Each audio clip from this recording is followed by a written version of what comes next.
On the roof here at 2253 Windham Drive in Melbourne. Steve asked me to come out. I'm Chad from Florida Native Roof to inspect his roof for hail damage. Steve learned after talking to his neighbor Joe because he had hail damage, and he submitted to his insurance company, and they've accepted his claim for a new roof. So obviously, due to the proximity, Steve wanted to make sure that he didn't have damage as well too, or at least find the damage that's up there, and he does have damage. So this is a combination of hail inspection plus how we're going to do your roof correctly. And I have two reminder errors here. The first one is to talk about the granules that are in the gutter. So the granules, in every sense of the word, are the sunblock for your roof. Once you start losing all the granules, all the protective chemicals in the asphalt shingles start to leach out, and then the shingles start to become extraordinarily brittle, almost like saltine crackers, which is starting to happen already here. And the next reminder error is to talk about the drip edge. So with your new roof, we're going to replace this flashing called drip edge, and you can see how chewed up it is, how wavy it is. Steve obviously had new gutters put on recently. And by the way, when you do get your new roof, we're just going to gently pull this hardware, pull the gutters away from the roof, get the flashing in there, and then without even dropping the gutters to the ground, reinstall the gutters. So we're going to take really good care of the gutters. So getting up on the roof and talking more about hail damage. I've walked every inch of this roof. So he does have textbook hail impact marks. Let's see if I can find you a good one here. You can literally see the little itty bitty granules that are embedded into the shingles themselves. I did these after I inspected the whole roof and marked what I could find. I did these 10 by 10 squares, which is what the insurance company do, just to kind of get an average of how many impacts per square that there are. And in this one square here, you have 6, and then there's a few outliers just outside the square as well too. Okay, I found a nice little ding in the top of this furnace vent here.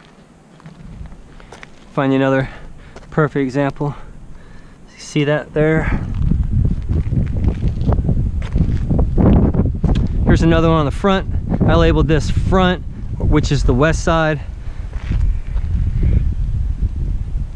North, east, south, and west. 1, 2, 3, 4, 5, 6, and 2 more outliers there.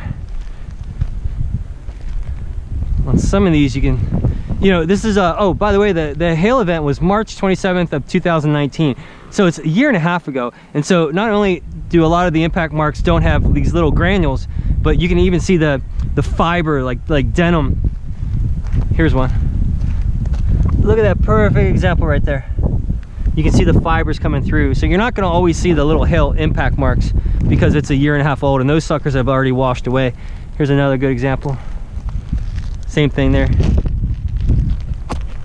And then coming around the back, pretty much the same thing. My square's over there, but just in this one 10 by 10 area, got 1, 2, 3, 4. Another little subsection here, looks like 5. It's fairly consistent as far as the marks go. If we call this another area, 1, 2, 3, 4, 5, 6. Couple of flyers here, outliers. And then in this square, on the east side, the back side, we have 1, 2, 3, 4, 5, 6, 7. Just outside the square, 8, 9, 10. And then I double checked some of the measurements, and it's 62 feet from here to here. Okay, so that's the hail inspection. Obviously, there's conclusive proof to contact his insurance company. Last 20 seconds, let's talk about, when the time comes, how Florida Native, how we're gonna do your roof correctly. Forgive my obvious metal example here. It's not really the top layer that's so important. It's all the layers underneath that are really worth talking about, okay? Imagine this with me. We're gonna remove all the shingles, get down to the bare plywood roof. Anything remotely bad regarding the plywood, like it's a bit soft around there, you can see where there's been some damage. Almost always where the water cascades off the one roof, hits the other roof, it gets soft in there. So you get 100 square feet of plywood replacement with your new roof. That's typically more than enough for the replacement, anything that we find. 2 of the major building code upgrades, hurricane upgrades. The first one is called re-nail your roof to code. So we're gonna re-nail the plywood to the roof trusses. Rather than going every 6 inches like the code, we go every 4 to 5 inches. We're gonna double, triple the number of nails holding your roof to your, the plywood to your roof. And then the other really big one, probably the most important one, is the waterproof barrier. So we're gonna cover every inch of this bare plywood roof with super sticky waterproof barrier. You may have heard the term peel and stick. In the event that, let's just say, your fence during a hurricane ends up on top of your roof, damages your brand new shingle roof, it still won't allow water to get inside your house. Once this stuff heats up, it literally gels into the plywood itself. Really, really good stuff. And then on top, we only use CertainTeed Landmark Series shingles. It's the thickest, heaviest shingle out there, best shingle, best warranty, for the same price as all the other ones, but this is the one that we've based our business on. So that's your quick overview. Thanks.